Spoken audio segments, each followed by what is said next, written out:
So, thank you to everyone for joining us this afternoon for our latest webinar. The topic today being the impact of toxic leadership on crisis management. For those of you who don't know me, my name is Jonathan Hemus. I am the Managing Director of Insignia. Insignia is a crisis management consultancy. Our role is to help organisations to do and say the right thing on the worst day of their organisational lives. And a key part of that is around people. It's critically important to have plans. Plans give you the framework in order to do and say the right thing on the worst day of your lives, but it's ultimately people who will determine your success in thriving in a crisis or else suffering enormous damage. And probably the most important people in a crisis are leaders, not just in responding to a crisis, but also creating the conditions to prevent a crisis or to ensure that the right culture, plans and processes are in place to respond if the worst should happen. Now, earlier this year in February, I attended the International Crisis and Risk Communication Conference in Florida.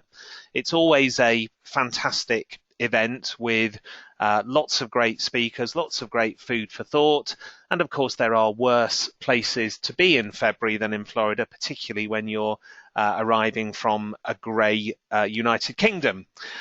This year's event, one of the very best speakers that I heard present at the conference was Professor Kevin Kelley, and so I was delighted that Kevin agreed to join us for this webinar and to share his insights, expertise and research on this very important topic, rather than, as in the last couple of webinars, you simply listening to my views and thoughts. So, Kevin, thank you so much for joining us. And perhaps if you'd like to explain a little bit more about your background, and also I know you need to give us a disclaimer as part of your introduction as well.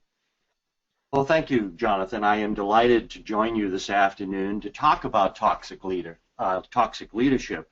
I do think it's an important topic, and it's one that's generating considerable discussion and action here in the United States, both within our military and within our society at large. As far as my background, I've been blessed to spend the last 30 years interacting with U.S. and international senior military leaders as well as senior civilian executives from our federal government, as I have taught our course on national security affairs. Before joining the War College faculty, I was an active duty Navy officer. I've had the good fortune of living overseas as a result of my professional involvements in Japan and Germany, as well as you mentioned, I think, in Scotland. And I've also traveled professionally. What that has all taught me is that though there are certainly some differences, the leadership challenges facing our leaders, whether in the military, in government, or in the private sector, are quite similar. I think we can all learn from each other when it comes to developing best practices for leadership methods.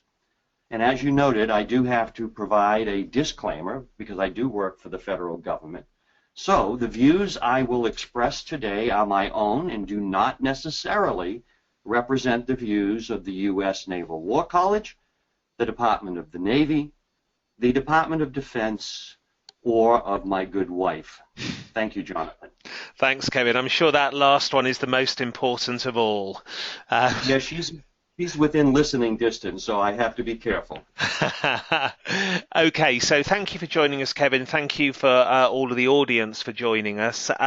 Over the next 45 minutes or so, Kevin is going to give you his expert insight and perspective on this topic. I will then look at my personal experience as a crisis management practitioner around what the impact and implications of what Kevin has observed might be for crisis management in particular, and then we will wrap up with 5 or 10 minutes of questions at the end. So as per usual, please feel free to submit your questions via the text box or the question pane on your screen, and we will deal with as many of those questions towards the end of the presentation as possible. We will finish at the very latest on the hour, so whatever time zone you're on, we promise not to take more than another 51 minutes of your time. So with that, Kevin, let's move on to the presentation itself. And so I guess let's set it up with this one first of all. Very good. Jonathan, like Mary Poppins, we like to think that our American military leaders are nearly perfect in every way. We recognize that superior leadership in the U.S. military is, as this suggests, pervasive, consistent, and expected. Next. However, there are 20% of our senior U.S. military leaders who are considered toxic leaders by those that lead. In crisis situations, we would like to think that our leaders will automatically rise to the occasion and that we'd see their best attributes being evident. The reality is that good leaders, if properly prepared, generally perform reasonably well in crisis, while poor leaders, including toxic leaders, no matter how well prepared, tend to resort to their usual self-serving, frequently counterproductive leadership tendencies. Next, Jonathan. And I'd like to begin by offering some definitions. I normally turn to Webster's. You folks might prefer Oxford's dictionary instead. But when you look up the term toxic, you find a definition of poisonous.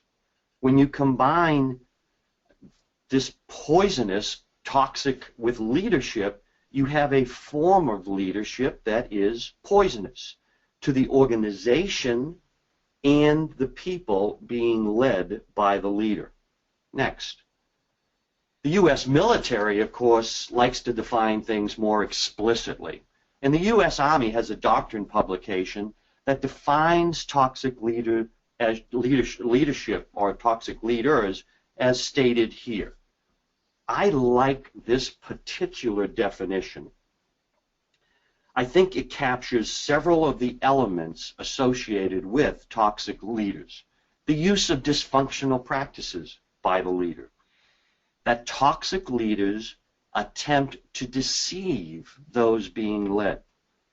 I also think the phrase intimidate, coerce, or unfairly punish captures the negative motivational tools used by such leaders. And finally, and perhaps most importantly, it notes the self-centered nature that is truly at the very heart of the problem with toxic leaders. Next, Jonathan. Of course, the other U.S. military services have to join the party, and they have their own definitions and descriptors, which typically include symptoms of what occurs when toxic leadership occurs. I think among these, the expression leaders who stop inspiring and start intimidating really captures the difference between effective leadership and toxic leadership. Next. And finally, as far as definitions, Jonathan, it's important to note that not all toxic leaders are the same. Their behaviors and the causes of their behaviors vary widely. And as such, the methods for dealing with different causes of toxic leadership will also vary.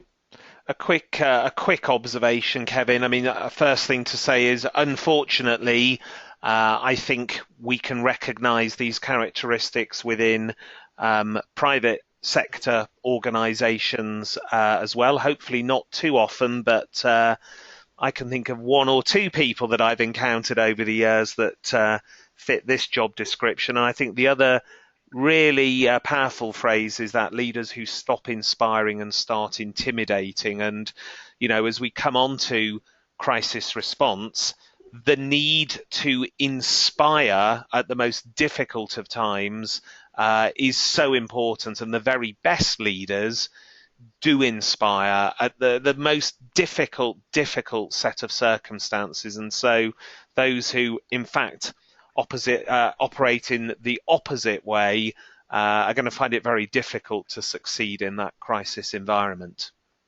I agree. I agree entirely, yes.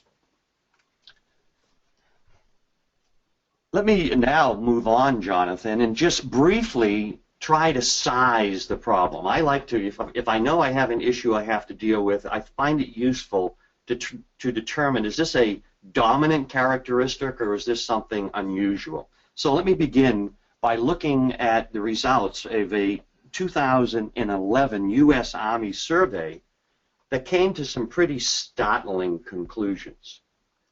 In this survey that was done among 45,000 US Army personnel, approximately 20% of the participants said they had worked for a toxic leader. Even worse, over a third said they had worked for 3 or more such leaders during their careers.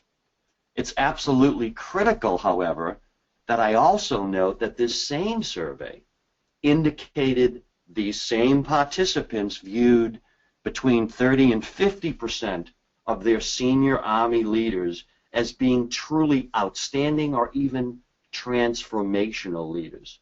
So the participants felt there were far more great leaders in the U.S. Army than toxic leaders. Next. The U.S. Navy also did a survey, a little different methodology, not quite the same sample size, but a substantial survey, and they had similar results. 30% of the sailors surveyed felt their command leaders had a negative effect on the morale of their units, and 17% of those sailors said their immediate boss did not deal well with their subordinates. Next.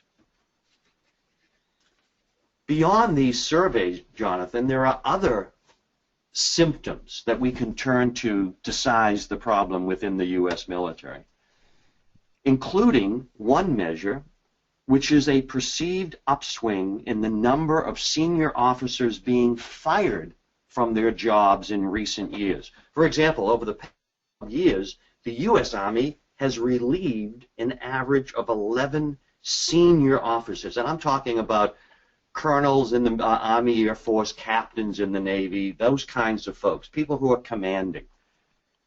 This represents less than 1% of the Army's most senior billets. However, it is more firings than what we had seen in previous decades.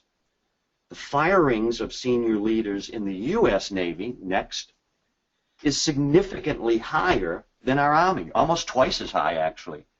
But they still represent less than 2% of senior Army senior Navy billets.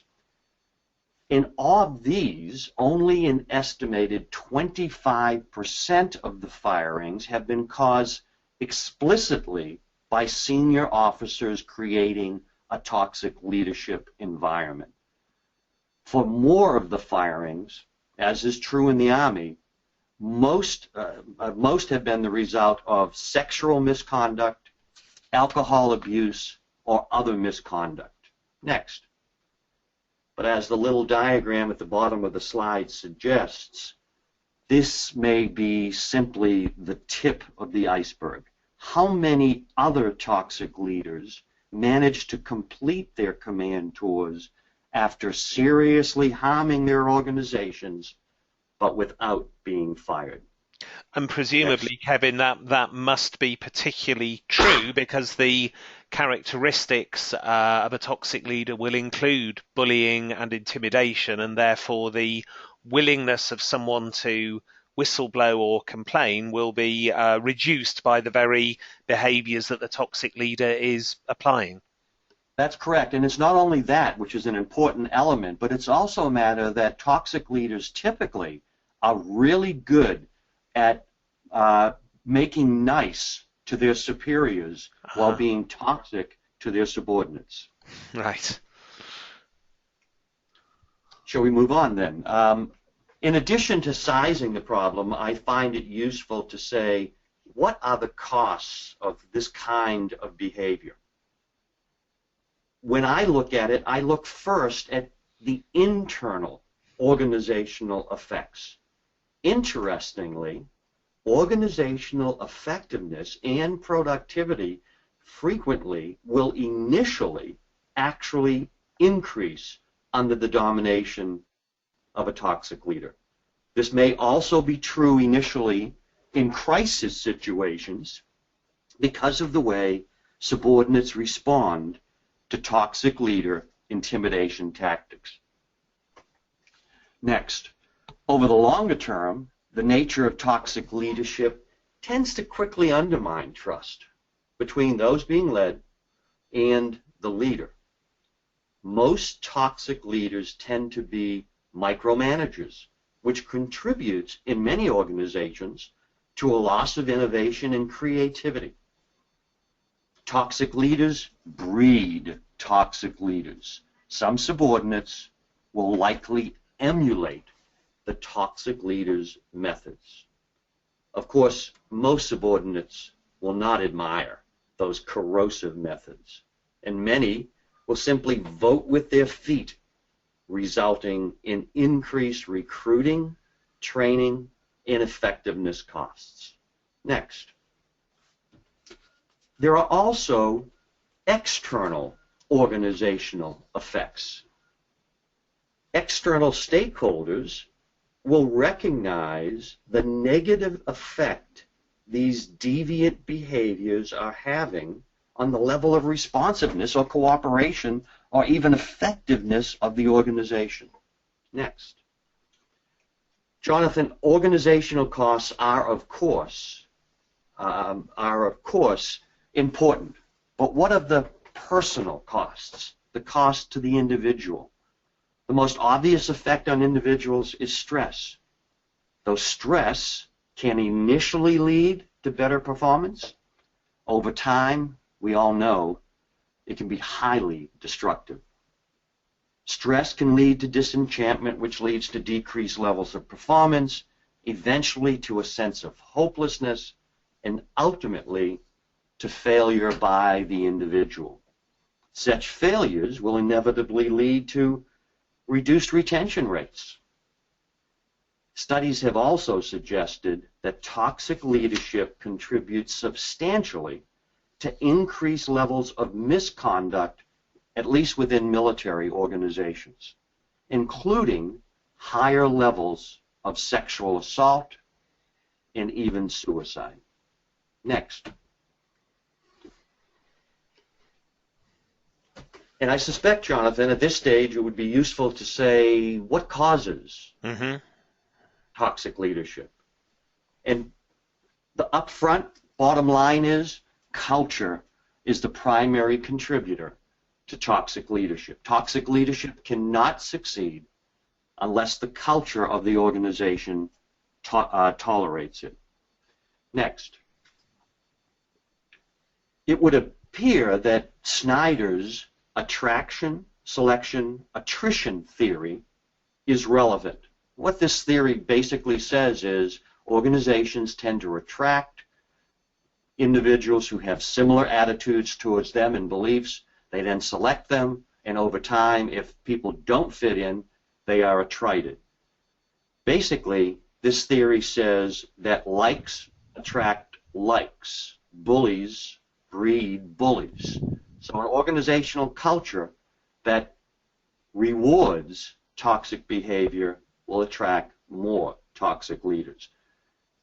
Padilla, Hogan, and Kaiser offer their toxic triangle expression as an explanation of toxic leadership. They say that it requires a confluence of destructive leaders, susceptible followers, and a conducive environment to be present in order for toxic leadership to exist. So it's not just the leader. Within the military, the traditional autocratic leadership culture may well be a remnant that continues to influence the nature of leadership by some of our military leaders. More recent factors, however, also affect this process. The demands that we place upon commanding officers today are far more numerous and possibly, in some ways at least, more challenging than what their predecessors faced, and are frequently accompanied by a zero defects mentality approach. The role of followers is also absolutely critical in regards to the ability of toxic leaders to exist in an organization. Within the military, the can-do attitude and the respect for rank that is drilled into all military personnel tends to encourage subordinates to simply find a way to do what they are told to do. In the U.S. military, perhaps not unlike some businesses, we also tend to have our officers change assignments every 2 years. The negative effects are that toxic leaders may not be in a specific leadership position long enough for their superiors to see the negative consequences of their leadership methods. And I think just something I'd like to add there, Kevin, with sincere apologies for interrupting, but you've just struck a chord on that short assignment length. Within businesses, certainly certain businesses, you see that more and more, and I think it's particularly dangerous for crisis management when those short assignments are linked with the achievement of very short-term goals, because what you will then find is the person focusing on task to achieve those results, achieving the stated results, but moving on before the broader ramifications of their means of achieving those results actually appears. And I've seen a number of examples where that actually increases the risk of a crisis occurring at some stage in the future. And I can see how that would happen. In addition, you also have the subordinates who recognize that that toxic leader is only going to be there for a few more months, so they get a we'll wait it out kind of attitude. Rather than trying to confront the problem, they simply wait for it to go away. Sure. And the final cultural element relevant today in the U.S. military and next year is reflected in General Dempsey, who was a former chairman of the Joint Chiefs of Staff of the U.S. military. He speculated that during wartime, it may well be that the military values competence over character. And the U.S. military has been at war for over 14 years. Again, I'd just like to reflect on that again, which this competence over character, again, I think that's really critical, again, when we think about crisis management. Competence is about having the technical skills, having the right training, having the right processes. And as I've said right at the beginning of this presentation, having those plans and skills is important, but it's what people do under pressure that counts more, and therefore having a leader of good character, good values, and great authenticity ultimately is going to be the most powerful way of all of ensuring that the crisis is managed well. Well, we at the Naval War College tend to define trust as a combination of competence first. You're not going to trust your leader if they are not effective, but also the requirement to have integrity or character. Yeah. Without those two, you can't have trust. Without trust, you cannot have effective leadership. And without me causing you to linger on this slide too much longer, Kevin, another thing you've said there that rings really true for me. Uh, one of my phrases that I use a lot that I've found to be true is that in a crisis, your people, not the outside world, your colleagues and employees, will be looking up at their leaders, and when this awful thing has happened, they will be asking two questions. Are they competent, and do they care? You know, we're really uncertain at this time when something dreadful has happened. Are these guys, are these leaders, do they have the skills to fix this? And do they really care about what's happened? And do they really care about me? So again, a really close parallel there with what you're observing as well, Kevin. Very good. Let's move on then to the individual. Certainly, the individual toxic leader bears some responsibility. And the personality of the leader is a major factor driving his or her behavior. We can't control that. Whatever pathology may be affecting them, we might be able to get them guidance, counseling, etc. But frequently, those have been formed well before the leader arrives within the culture of the organization. Ludwig and Longenschlag suggest in their Bathsheba syndrome that power corrupts even good leaders, and that once leaders attain their senior positions, they feel they've now made it, and they deserve to take advantage of their power and the opportunities available. They tend to also feel they are bulletproof. Frequently, their boss is located remotely from them, especially in military organizations. This theory really resonates with my students at the War College. However, evidence suggests that many, if not most, toxic leaders have been bullies throughout their career, and they don't suddenly become toxic when they're put in charge. The Icarus syndrome by Peter Bynett is another explanation to at least partly explain the emergence of senior leaders. It describes people who get carried away by their own success. Like Icarus, they begin to believe they can ignore the rules that normal mortals cannot. Next.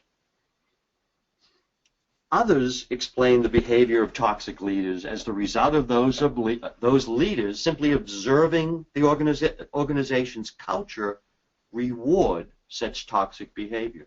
Still others suggest that toxic leaders themselves have been previously rewarded for the results of their behavior. And finally, we should also acknowledge toxic behavior is not something new, but that various forms of technology now help shed light on behavior that might previously have gone unrecorded or undocumented. Next. So the question then would be, now that we have a sense of what toxic leadership is, its causes, its costs, what's being done about it? Within the U.S. military, first and foremost, is the recognition of the need to create a sense of awareness and urgency about the problem. That this will, in fact, necessitate changes to our very culture. We will need to move from a culture of compliance, i.e. following the rules, to one of ethical behavior, that is, doing what's right.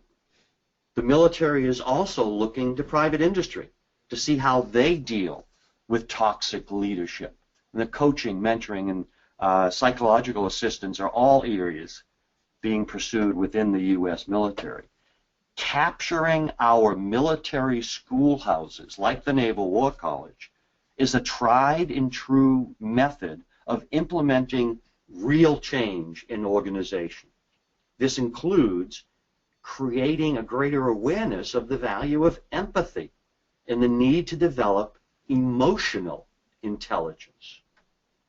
Both toxic leaders and those they lead can benefit from self-worth training. Some toxic leaders truly abhor themselves understanding self-worth we have found to be useful for such leaders. Ensuring followers know what they should expect in terms of the nature of the leadership methods that their superiors will use, understanding how they can report abusive leadership, and ensuring these followers all know their rights is another important aspect of changing toxic behavior within our military. Jonathan, there are a number of tools being used. So next, there are a number of tools being used by the U.S. military. These include command climate surveys, which are now done routinely at our military commands. These surveys ask everybody within the organization to respond frequently to dozens of questions that try to take the pulse of the organization and its culture. Increasingly, the U.S. military is also using 360-degree reviews, rather than just relying on the superior, the boss of the toxic leader, evaluating that toxic leader frequently from only intermittent observations. We now ask subordinates and peers of the organization, of the individual, to make such comments and evaluations. The U.S. military is also trying to expand its mentoring programs. These have been successful. When they become too formalized, however, we have found them to be less effective. So that is a balance that is trying to be achieved. Annual performance evaluation forms, something used in most organizations, are being revised within the military to specifically address the nature of each officer's leadership methods, which we've always evaluated, but also their character and their integrity.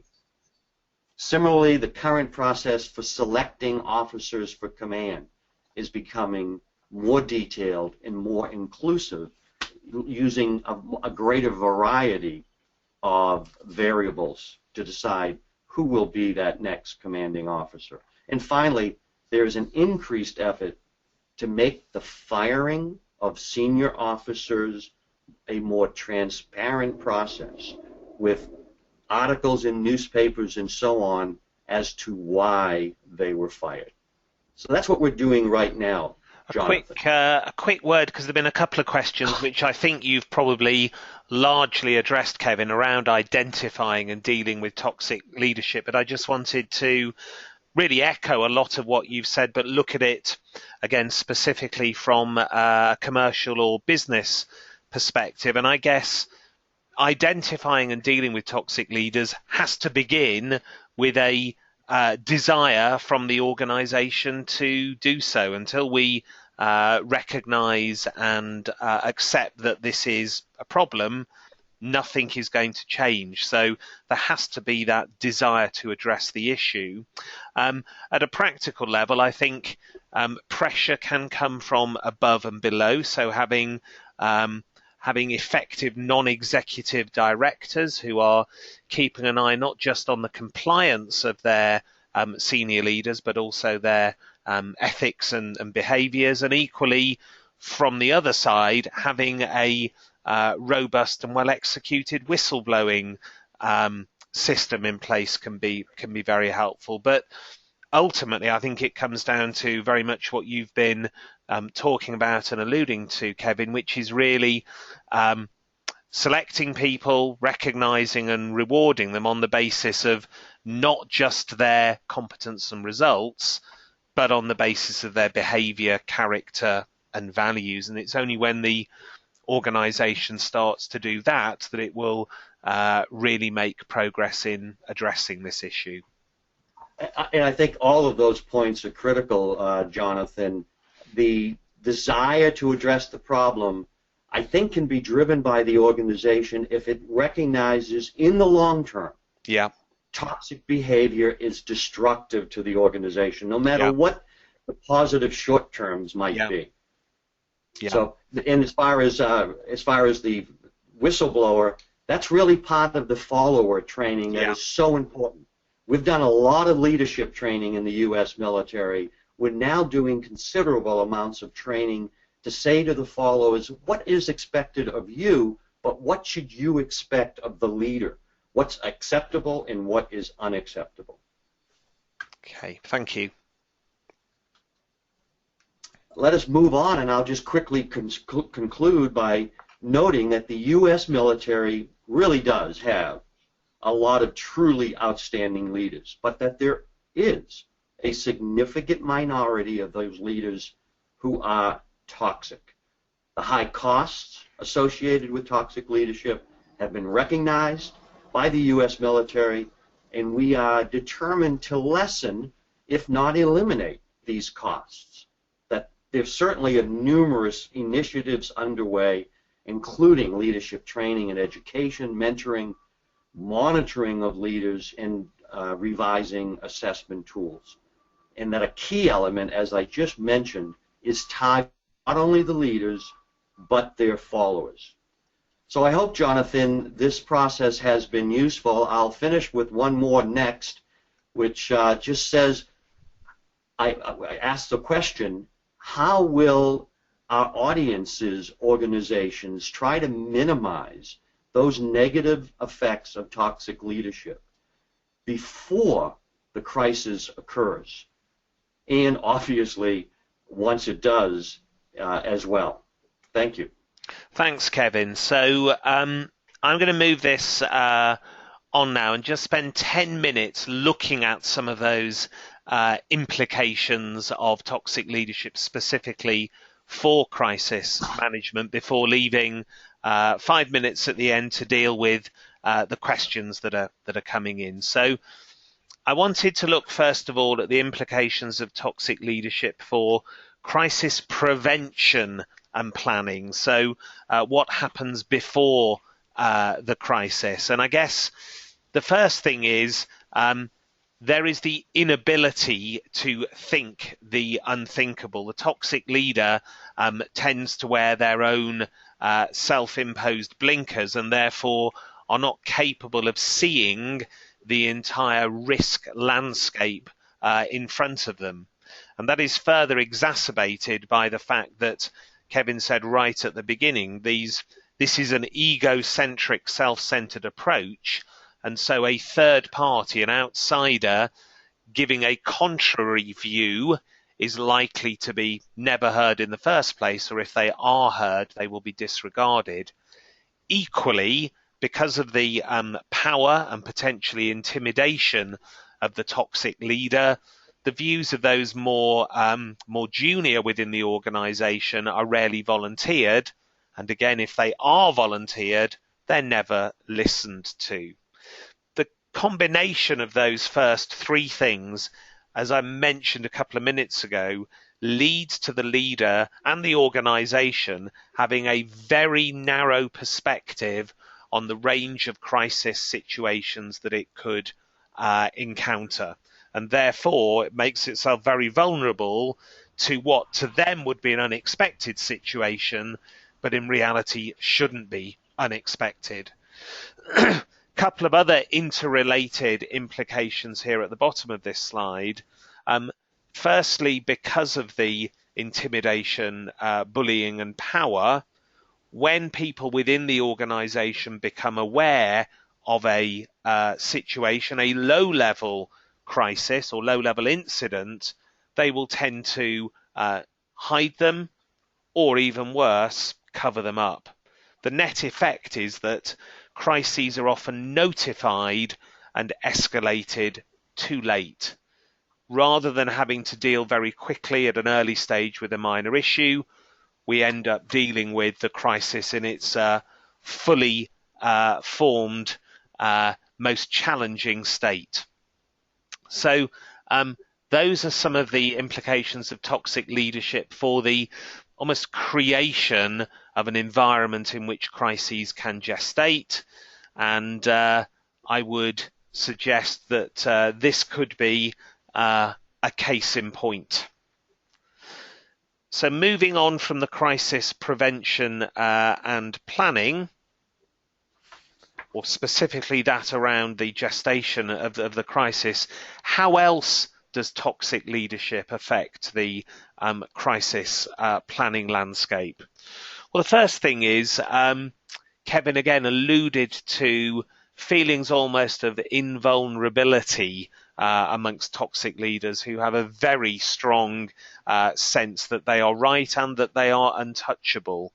In that context, the organisation will likely take bigger risks than it otherwise would do. Nothing wrong with risk taking. All organisations need to take risks to move forward.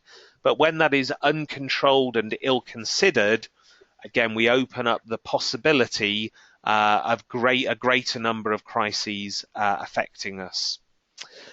Secondly, we touched on it. When a leader focuses purely on results and just do it, and this is what we must deliver, it can very often also result in compromises in safety, quality, or ethics. In summary, the view is the end justifies the means, leaving you vulnerable to a crisis. I guess in summary, that is saying that if organisations focus too much on the what rather than the how, the organisation is particularly vulnerable to ethical and integrity risks. And I'll come back to that right at the end of this presentation because it's very important right now. This is one of those examples of the ends justifying the means. As you'll be aware, there have been a number of accounting scandals over the years. This is one of the more recent ones within Toshiba. Why did it happen? Well, what the report into this crisis said was, within Toshiba, there was a corporate culture in which one could not go against the wishes of superiors. Therefore, when top management presented challenges, presidents, line managers, and employees below them continually carried out inappropriate accounting practices to meet targets in line with the wishes of their superiors. So when superiors require people to achieve tough objectives, be very careful about what the outcomes might be in terms of how those people go about achieving those outcomes. The implications of toxic leadership for crisis handling. So now we are in crisis. What's the impact of a toxic leadership when we're actually managing a live incident? Well, a crisis is the time for swift and decisive decision making. However, a crisis management team leader who is unwilling to listen, or who is certainly not open to challenge, is likely to make worse decisions than one that listens and takes on board the view of his colleagues before making a decision. As Kevin mentioned earlier, in the very short term, an autocratic style of leadership can get tasks completed quite effectively. And I would emphasize that in a crisis, a slightly less democratic style of leadership is actually quite useful. But what toxic leaders will not have is they will not have the deep loyalty and commitment of their colleagues, which is so important in a crisis. People need to go more than the extra mile within a crisis, and if they don't trust, if they don't respect, if they don't care for their leader, they are less likely to do that. The other thing is that, and again Kevin alluded to it in his presentation, in a crisis, the outside world, and in particular the media, will be looking very quickly for heroes and villains. And if a person is known as or becomes clear to be a toxic leader as a result of a crisis, it will be very, very easy for them and their organisation to put on the villain hat as part of this particular situation. And finally, what are the implications of toxic leadership for crisis communication specifically? Given that toxic leaders are often task-focused, that can have two negative impacts on communication and reputation. Firstly, that focus purely on the operational response means that inadequate attention is paid to reputational considerations. And our experience is that you need to do two things in a crisis. You need to fix the problem, the operational response, and you need to communicate in order to protect your reputation. One without the other is never enough, and the toxic leader may well default to the operational response. That's bad enough in terms of self-interest of the organization, in terms of protecting its reputation, but an overly task-focused leader or organization can be perceived by the outside world as uncaring or callous. The other thing is that a toxic leader, because of their egocentricity and because of their unswerving belief that they are right and that they are in control, will not tend to take an empathetic approach to communication, which is so important in crisis communication. Their instinct will be to either defend their position or attack those that are criticizing them. Neither of these strategies are likely to be effective in crisis communication. So I'd like to finish with 2 or 3 slides before moving on to talk through 2 or 3 of the questions. So what does this all matter? Particularly, what does this all matter for those of you listening in who come from businesses? Well, the truth is, I would suggest that you combine a major crisis with toxic leadership and you may have no business or no organization. Most recently, who could have believed that the UK's most popular, most successful newspaper could be out of business, no longer existing as a result of a ethics-based crisis which questioned the leadership and judgment of that organisation, and as a result, the newspaper no longer exists. Go back in time and over to the other side of the Atlantic, Enron is a perfect case in point. I don't think anyone could disagree that the leadership of Enron was toxic, and once the dominoes start to fall during a crisis within an organization governed by toxic leaders, it's incredible how quickly those dominoes can actually fall. So an organization with toxic leadership is in a very vulnerable position at a time of crisis, more so than other organizations.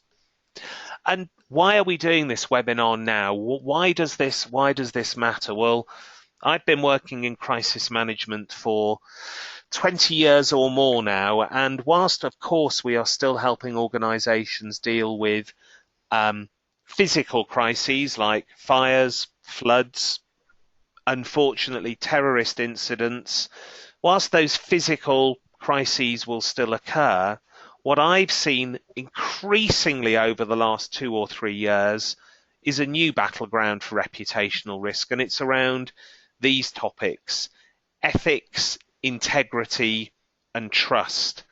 And many of the crises that we're seeing this year, last year, and the year before are all about ethics, integrity, and trust. And so if we look at the biggest crisis of the last 12 months, the VW emissions scandal, ultimately that is a technical issue, but of course the crisis is not about the technical issue. The issue is to do with the integrity, trust that we have in what was a hugely well-regarded business and brand. Equally, over the last couple of months, we've all seen the Panama Papers, the leak of that enormous amount of information. What is that shining a light on? What is it trying to shine a light on? The ethics, integrity, values, and behaviours of individuals and businesses, and whether those are now acceptable to the outside world. And another point to make on the WikiLeaks thing, it emphasises once again how vulnerable we are to crises of these kinds now. We can no longer put up brick walls. The world is a much more transparent place.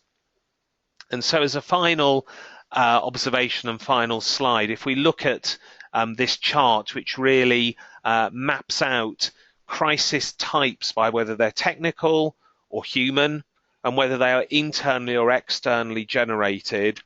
I would suggest that those that fall in the bottom left-hand corner, which really are all about integrity, ethics, behaviours, values, people, that is the whole new battleground for reputational risks, and where organisations are suffering significantly if they get those situations wrong.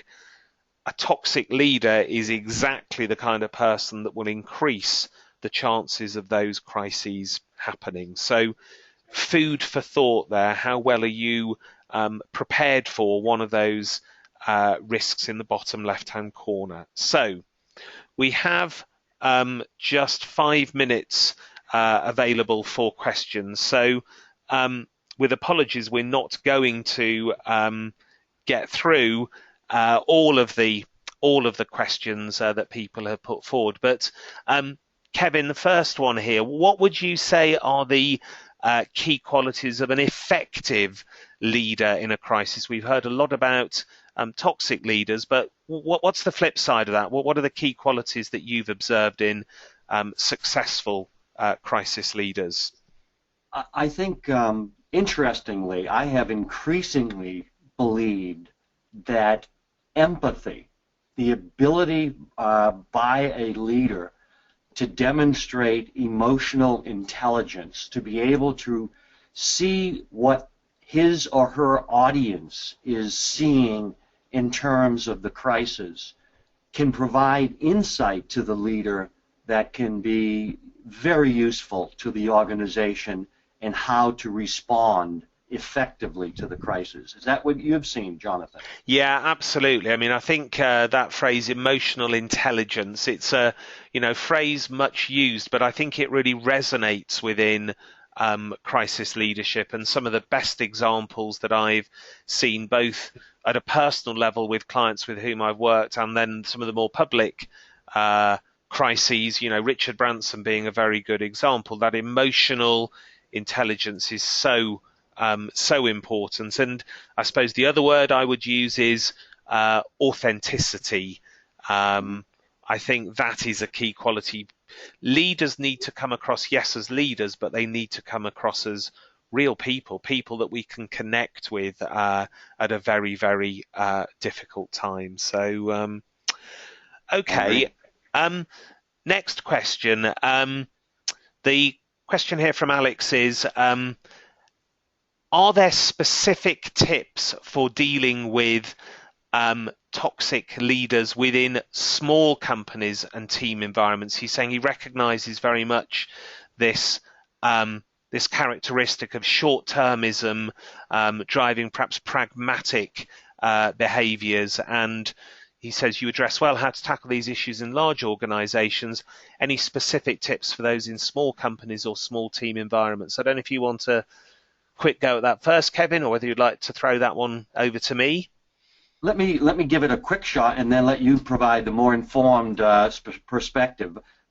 From my perspective, the small organization has the distinct advantage of having the toxic leaders' bosses observing the leader on a more frequent basis. So the idea that I had mentioned of the importance of monitoring leadership from above as well as from below is easier to achieve within that small organization. But let me listen to what you have to say, John. I would agree with that. And again, with apologies, I'm going to answer this very swiftly. There's a lot more I'd like to say, but I guess my overriding comment would be, yeah, actually, in what I've observed, smaller teams actually have a much better chance of dealing with this, because when an organization is small or young, assuming the right culture and values are in place in the first place, an outsider, someone who displays different characteristics, usually will be kind of self-regulated out by the remainder of the team, who will not stand for that alternative behavior. And actually, I've seen larger organizations finding it harder to establish that shared set of values and culture across geographic boundaries and across greater numbers of people, and frankly where toxic leaders can find it easier to hide. So there's a much longer answer to that question, but you'll probably all be grateful that I don't have time to give that right now. And with that in mind, the first thing I'd like to do is to thank you, Kevin. Thank you so much for sparing your time and for sharing your expertise with the group. I really value it, and I know that everybody listening will also have valued it. So thank you so much for sharing your wisdom and expertise with us. Thank you very much, Jonathan. It was my pleasure. And as a sign off for everyone else, as per usual, we will share this presentation with you after the session. There is also a white paper on this topic which we will share with you subsequently as well. There will be another webinar running in September. We're going to take the summer holiday months off, but there'll be a webinar scheduled for early in September, so something to look forward to during your vacation, I'm sure. I'd also draw your attention to our website. You have the address there, because if you're interested, like I am, in the topic of leadership in crisis, we have two other what I hope would be interesting reports and pieces of research for you. One on the impact of culture on crisis management, and one on the characteristics of an effective crisis leader. So you've heard one perspective today. There are other perspectives and other materials available on our website to download that look at leadership from different perspectives. So thank you everyone for joining again. Thank you, Kevin, for leading this session. I wish you a warm and happy summer, and look forward to speaking with you again in September. Thank you all very much.